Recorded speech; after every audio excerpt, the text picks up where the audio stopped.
Egypt, 235 people killed.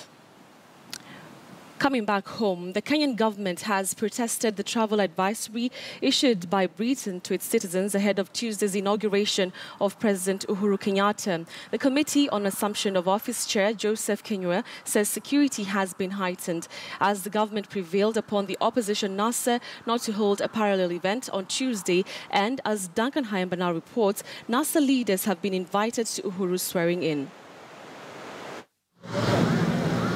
At the Moi International Sports Center, Kasarani, it is a beehive of activity. Its final touches here and over there on what might as well be the final day of preparations ahead of Tuesday's second swearing-in of President Uhuru Kenyatta for his final term in office. The Committee on Assumption of Office, led by Chair Joseph Kenyua, says it's all systems go for the event, which will cost the taxpayers a pretty penny. Well, we are not really spending, a lot of money. What we have been able to put together, and we think it is adequate, is slightly above 300 million Kenyan shillings. That is adequate when we look at what we need. The government has castigated the UK over its travel advisory to its citizens on grounds that political chaos might erupt in Kenya. I would say the UK, they have the freedom to let their citizens who may be living in Kenya. But what we want to assure you is the Kenya government and this committee in particular, the people who are in charge of providing security to us, they have done everything possible to ensure that day and even the day after, and before we even come to that indeed there will be security in this country, and going forward we will be able to enjoy peace.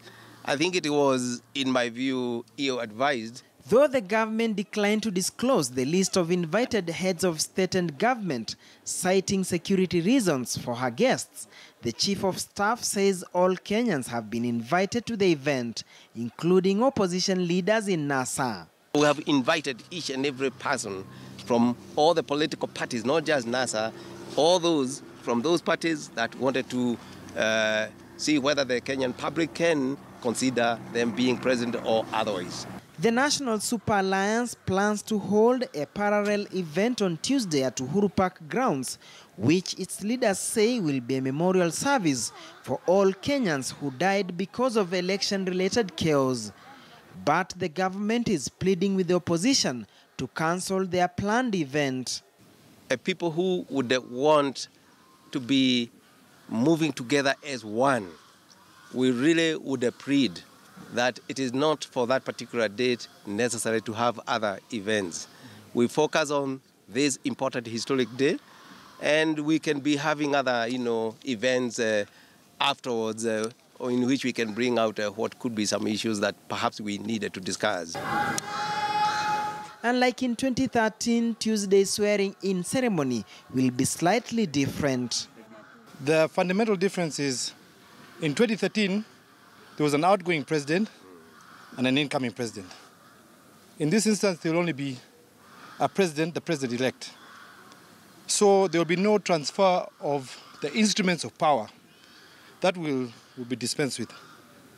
Also, the guard of honor will be inspected by the president-elect instead of the president. There's a fundamental legal difference between the two.